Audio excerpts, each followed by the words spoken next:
Has anyone ever measured the decibel level? Decibel? Yeah, a lot of deaf people.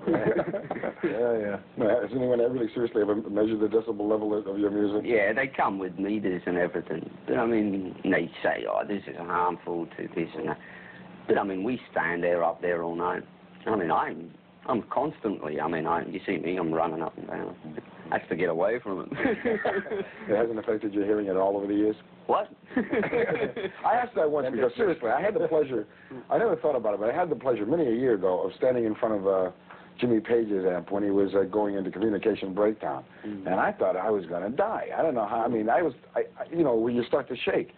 And I was wondering, how do you do that night after night without it? Because Pete Townsend seriously has suffered some hearing loss and seriously wonders about whether or not the kids should sit directly in front of the speakers, you know, when he's playing to them, because he's made some statements in that way. It really is no. I think no, because I've stood there. I mean, I've had my head inside the things, you know. And it's not really the volume, it's the frequencies, you know. And if it's too toppy and that, of course it's going to hurt your ears. If it's too deep, maybe so. But it's usually the top end of it, you know. And if you can keep that down, you know, usually that's within. We've got a lot of stuff on there, but it's mainly for the spread. It's not mainly for the sheer volume. You know. Yeah. I mean, a lot of people go. And in major arenas too, which of course is something I think that's come about in the last 5 or 6 years, putting those speakers up above the stage. Yeah. That's so you can deafen the top row. Listen, we just can't leave the bottom ones to fend for themselves. I'm going to give it to the top ones too. Brian, Flick of the Switch is your 3rd album now with AC/DC. How do you feel as lead singer at this point? Lead shouter. How do you feel as lead shouter at this point? So I'm still enjoying it, mate, you know. It's as much as ever, you know. I'm a little bit more relaxed now, and I'm enjoying it more and more as the time goes on, you know. Just, you know, hope it keeps going. When did you join AC/DC? Joined in 1980, about March 1980. What were the circumstances concerning your journey? I just got a telephone call, you know, up home, somebody to do with a band. I'm not sure who it was. It wasn't me. Well, it wasn't any of the band. Yeah. They just asked us to, you know, if I was interested to come down and try an audition, you know, and I thought somebody was fooling us at first, but I found out it was genuine. I went down and I had a sing, and it just happened real quick, you know. It was like a blur after that. Who were you playing with prior to that? I was just playing with a local band, you know, just a local band up in Newcastle, and we used to play the clubs and singing. Singing in the clubs. Well, you had to be fairly good up there, otherwise you dodged the bottles a little bit like the Blues Brothers, you know, chicken wire and all that. Yeah, I put one night and nearly got him. Had you heard about him? Well, obviously you'd heard about him. We did. Different people had suggested him. Mutt Lane had heard about him, and Bon had recommended him. Many years ago, Bon had toured in a band through England, and it had opened for the band Brian was in, this band called Geordie. And it was one of the few people Bon said this guy was a good singer. Though he did say that the guy had appendicitis that night and he was rolling around the floor and everything. Is that true? Bon thought it was part of your act. Was that really true? I went to the hospital. Bon thought it was great. He's this guy rolling around the floor and you go, wow, get it on. Tell us about that, Brian. It was a real gorgeous place called Hull. And that's a fishing seaside resort.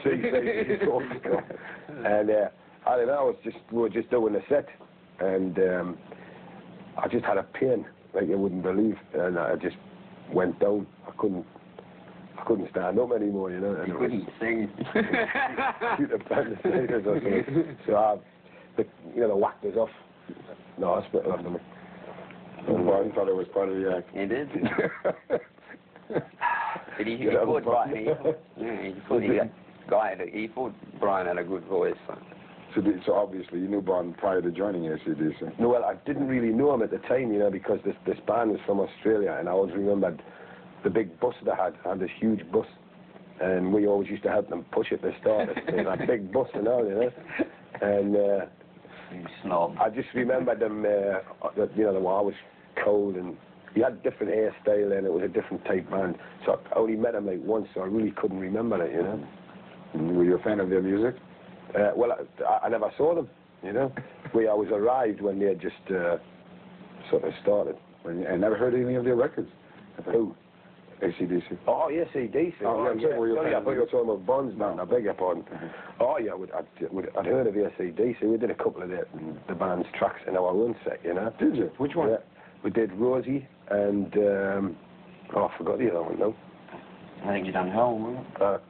I think so, I go to Hell and Rosie. Wow. I think But I didn't realise how big they were in the rest of the world, you know. I knew they were a name band in England, but... Angus, after Bond's death, were you guys thinking about breaking up at that time? Well, the hardest thing for us at first is it's a tragic thing, you know. So we didn't know what we would do if we would continue or what. So we just left everything until after Bond's funeral and everything. Then we decided, my brother said, well, we can sit around and mope, or we had been working on tracks for the Back in Black album, and they said we could get in and just do what we're doing, and then from there decide what we're going to do. Was your relationship with Bond rather strong? Yeah, it was. I mean, we saw more of him than his family even. Because it's been said that you guys kind of looked upon him like a brother-like figure or father-like figure. Is that true? Yeah, well, I mean, we used to always get into a lot of mischief together. Because he was older than you guys were. Oh, yeah, he knew all the tricks. He knew how to get into the telephones without paying. Was he about 10 years older than you guys? Yeah, he was. But he had a way of it. He fought like us. He was always the same, you know. He was always doing things with us, you know. And it was more like, as I said, he knew all the little things we could get away with, you know. He knew which policeman to hit and where to run and where to hide. Did you find it rather ironic that probably, I would say, the Back in Black album, certainly in this country, put you right over the top? Well, it did at that time, yeah. But I think for Bond, the Highway to Hell, that set the pace for here. But for the rest of the world, he was already an established thing. And the Back in Black thing, it took it over there.